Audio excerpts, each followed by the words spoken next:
Sir வணக்கம். வணக்கம். இப்பொழுது தமிழகத்தில் நடந்த சட்டமன்ற பொதுத் தேர்தலில் மக்கள் ஒரு மாற்றத்தை விரும்பியதாக சொல்லப்படுகிறது. உண்மையிலே இது நல்ல மாற்றமா? அந்த மாற்றம் எப்படி இருக்கிறது? இதுக்கு ஒரு உதாரணமாக சொல்கிறதா இருந்தால், அத்தை பையனுக்கு கல்யாணம் பண்ணுறதா, மாமா பையனுக்கு கல்யாணம் பண்ணி கொடுக்குறதா பொண்ணை அப்படின்னுக்கிட்டு புருஷன் பொண்டாட்டிக்குள்ளாடி சண்டை. அவங்களுக்குள்ளாடி நடந்த சண்டையில் என்ன ஆச்சு, கடைசியில் அங்கே பக்கமாக போயிட்டு இருந்த ஒரு திருடனை கூப்பிட்டு அவனுக்கே கல்யாணம் பண்ணி கொடுத்துட்டாங்க. அந்த மாதிரி தான் இன்றைக்கி தமிழ்நாட்டில் தேர்தல் முடிவு வெளியே வந்து மக்கள் ஒரு திருடனை சீட்டில் உட்கார சொல்கிறீங்களா? உட்கார வச்சுட்டாங்க. தாவேக்கா திமுகவுக்கு அண்ணன், திமுக ப்ளஸ்ஸு தான் தாவேக்கா. அவங்க என்ன சுருண்டுனாங்களோ கொள்ளையடிச்சாங்களோ அதை விட அதிகமாக இவங்க பண்ணுவாங்க. இப்போ 15 டேஸ் தெரிஞ்சு போச்சா? 15 நாள்லேயே தெரிஞ்சு போச்சா? அடுத்த நாளே தெரிஞ்சிச்சுல்ல, இல்லை லாட்ரி மார்ட்டின் தானே எல்லாத்துக்கும் ஸ்பான்சர் பண்ணியிருக்காரு, அவரு தான் வசூல் பண்ணுறாரு.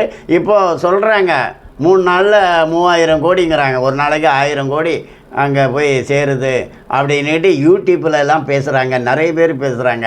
அதை தாவேக்காரங்க யாருமே மறுக்கலையே. திமுகவில் என்ன நடந்ததோ அதை விட அதிகமாக தாவேக்காவில் நடக்குது. அப்போது அதான் நான் முதல்ல சொன்ன மாதிரி தான், அந்த சண்டையின் காரணமாக திருடன் கையில் பொண்ணை பிடிச்சி கொடுத்த மாதிரி நாம் ஆட்சியை தாவேக்கா கையில் கொடுத்துட்டோம். மக்கள் செய்ய தப்புங்கிறீங்களா? தப்பு தான். மக்கள் மாற்றத்தை விரும்புறது இல்லையா? மாற்றம் எங்கே விரும்புகிறாங்க? டிவியில் பார்த்து தானே விரும்புகிறாங்க. மாற்றத்தை எங்கே பார்த்தாங்க? விஜயை எங்கே பார்த்தாங்க? இந்த மக்கள் எல்லாம் டிவியில் பார்த்தாங்க. அது 10 பேருக்கு கதை. அது கதையில் கதாநாயகி யோகியனாக தான் இருப்பான். சார் இன்ஸ்டாகிராமில் பார்த்துருக்காங்க, செல்ஃபோனில் பார்த்துருக்காங்க, அது எல்லாம் டிவி தானேங்க.